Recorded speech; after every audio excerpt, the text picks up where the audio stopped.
Alyansa para sa Bagong Pilipinas senatorial bets take their campaign to Pasay City today. And to give us the latest, we'll bring in mobile journalist Julie Baiza. Okay, Julie, mukhang tinaon ang Pangulo ay nasa may SMX Convention Center lang yata. At anong oras ang musisimula dyan? At may press conference daw. Nagsimula na ba o tapos na? Lord, sa ngayon nagsasagawa nga ng press conference yung mga kandidato ng alyansa para sa Bagong Pilipinas dito sa Pasay City. Sumagot nga sila sa mga katanungan tungkol sa pagbababa ng presyo ng bilihin at saka kriminalidad.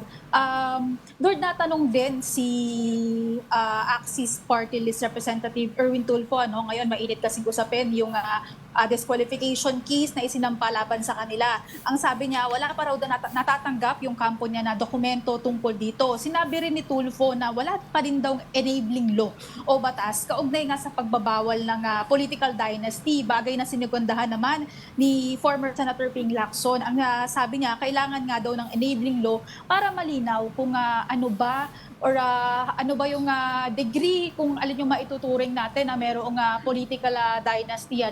And to answer kanina yung question mo, oo, kaninang umaga may event dito si Pangulong Marcos, pero mamaya din inaasahan na dadalo siya doon sa gagawin namang rally ng grupo dito sa Pasay City. Alas 4 yan magsisimula at inaasahan magtutuloy-tuloy yan hanggang gabi.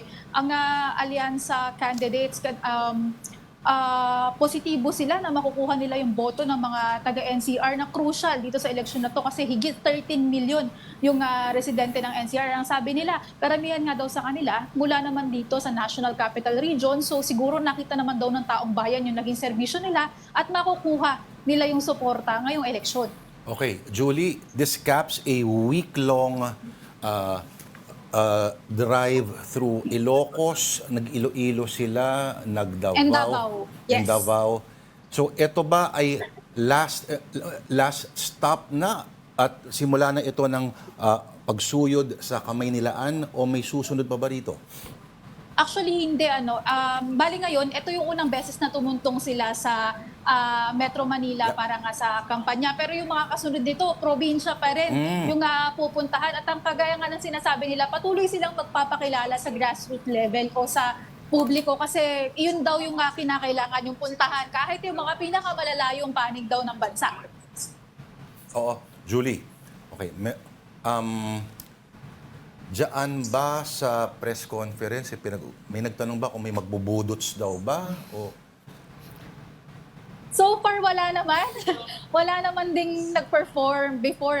Medyo it's a formal press conference. So ano yung what does the day look like, Julie? Kung 4 p.m. pa rin mamaya yung program proper, ano yung expected na mangyayari 4 p.m. onwards naman? At meron bang mga celebrity Oo, performers? may celebrity ba na inimbitahan din dyan? O baka puro celebrity na kasi nandyan, baka hindi na kailangan. Pwede. Sila na lang mag-entertain. Okay. Yung usual schedule kasi talaga ng alyansa dito sa ngayon pangangampanya, una nagkakaroon talaga sila ng press conference ng mga after lunch or before lunch. And then after noon, mga bandang either 2 or 4 p.m., nagsasagawa sila ng campaign rally doon sa mga pinupuntahan nila. Kagaya nung mga nagdaang rally, mga performers din na iniimbitahan bago yung pagsasalita mismo o yung paglalatag ng plataforma ng mga kandidato. And again, si Pangulong Marcos inaasahan din na pupunta at magsasalita gaya ng mga nagdaan din sa Iloilo, Davao at saka sa Ilocos Norte. Nako, mukhang abangan natin kung may maaangahang na naman na papakawala mga salita ang Pangulo. No? Parang palaban siya recently.